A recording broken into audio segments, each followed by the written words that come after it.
My fellow Americans, this evening I come to you with a message of leave-taking and farewell, and to share a few final thoughts with you, my countrymen.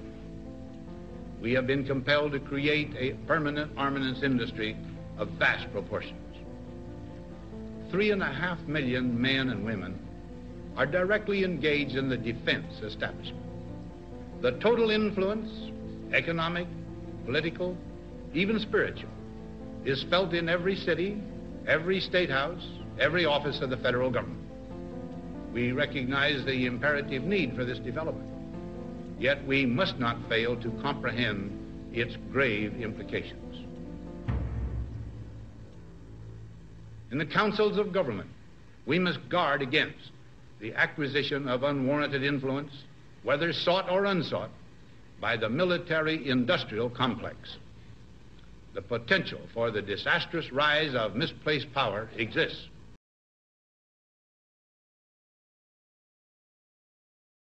They were having a meeting of the Democrats down the old Red Courthouse, and they were fussing. Some of them were highly disenchanted about John Kennedy coming to Texas. And so here they were wrangling, which was very common. As I walked in the door, they were already on the television that he had been shot.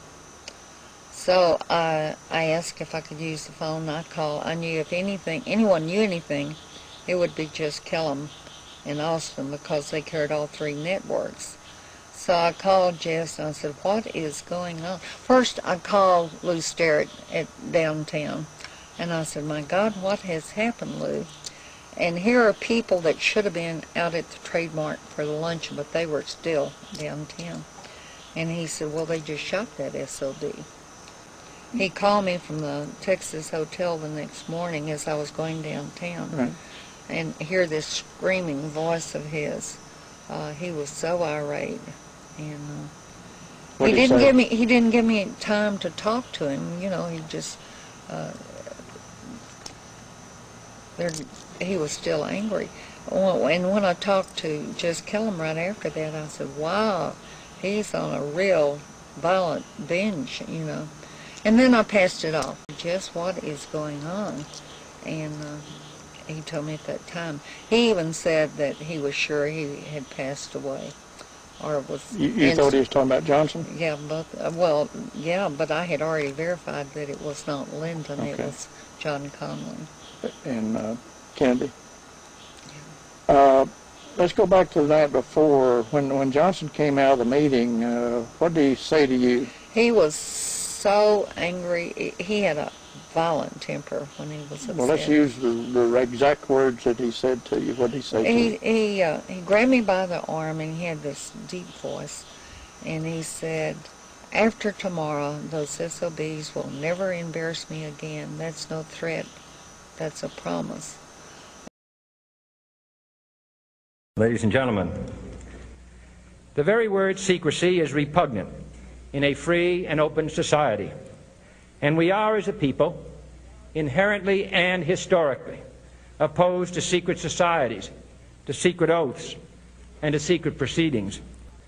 For we are opposed around the world by a monolithic and ruthless conspiracy that relies primarily on covert means for expanding its sphere of influence, on infiltration instead of invasion, on subversion instead of elections, on intimidation instead of free choice.